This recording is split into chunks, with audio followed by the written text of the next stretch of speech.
So recently my family and I borrowed a car on vacation that had XM radio, and being the morbidly curious metal fan that I am, I had to periodically check in on the famous Octane channel to see if it was as bad as I've heard, and man, it's worse. I think I crave chaotic.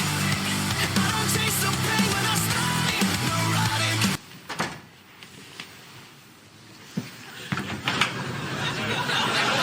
I mostly found myself laughing as it takes a lot for music to actually make me mad, so as always, don't take this as me telling you what you should or should not listen to. We all have our tastes. That said, as a longtime metalcore fan, I do find myself getting annoyed at how bands like this have added to a negative stigma around what I consider to be a very diverse and enjoyable genre. What was once built on foundations of 90s hardcore and At the Gates inspired riffs, these days seems far more known for cheesy pop choruses and generic binary riffing. It's my fault, son, so how do I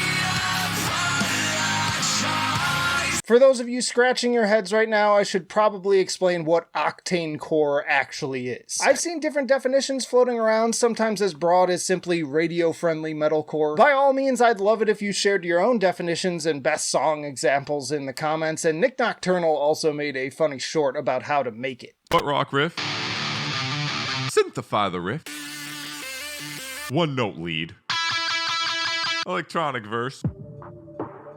Mandatory single scream. Yeah! Profit. Go. But if I really want to define the very specific sound, I would boil it down to bands that still incorporate a metalcore foundation with a mix of screaming and clean vocals, gent-style riffing, and breakdowns, but also seem to want to be either Breaking Benjamin, Imagine Dragons, Linkin Park, or in the case of Sleep Token, Hozier.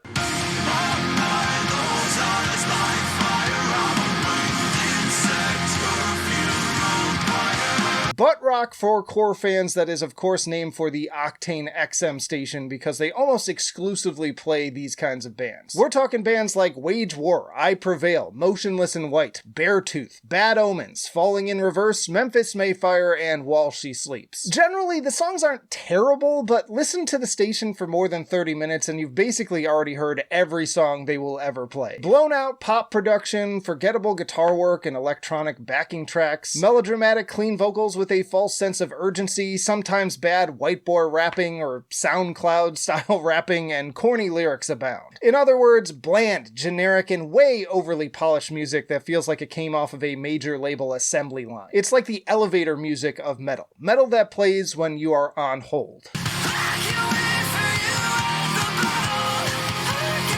Now, I also want to be clear that individually, I have no problem with any of these elements. Again, I love metalcore and also new metal, so rapping, clean singing, gent riffs, they can all work just fine. For instance, I really enjoy a lot of Veil of Maya and Dance Gavin Dance, who utilize many of the same ingredients that can waver in the Octane direction, but I'd argue are just infinitely better chefs when it comes to putting together a tasty and memorable dish. Not to mention, I think they have a lot more talented musicians that seem to actually enjoy performing their instruments.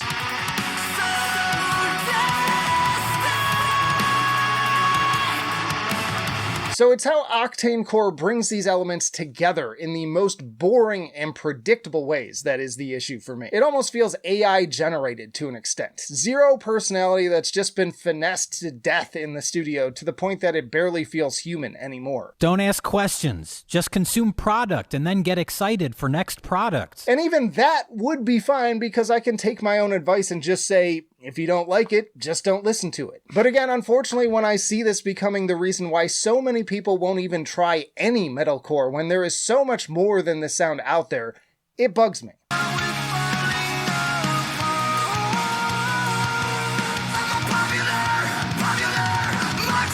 Anytime I talk about metalcore, I can guarantee that video is going to perform poorly unless I'm shitting on something. And that's just a shame when there are so many great bands to discover. Like on the more hardcore side, you've got Ringworm,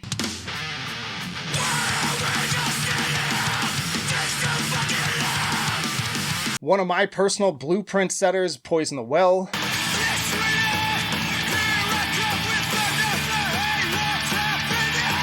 crazy techie mathcore stuff,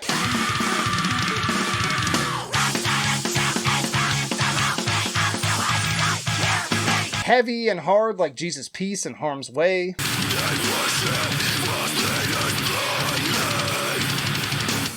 And then there's more melodic stuff too that actually has memorable hooks without losing that all-important edge. And even though I find Spirit Box to also be somewhat overrated, I'd say that they are a much more impressive band than anything else you'll find on Octane.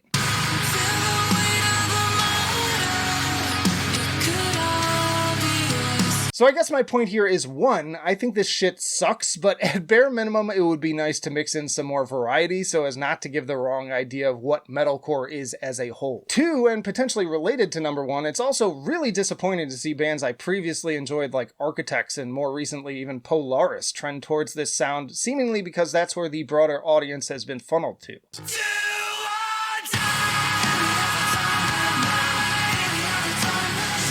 And perhaps most importantly, three, I want to challenge you all, the listeners and viewers, to give up any stereotype you may have about what metalcore is and start broadening your horizons. You don't have to like everything you hear, but like a parent trying to get you to eat your vegetables, all I ask is that you at least try before passing judgment. You try it. No.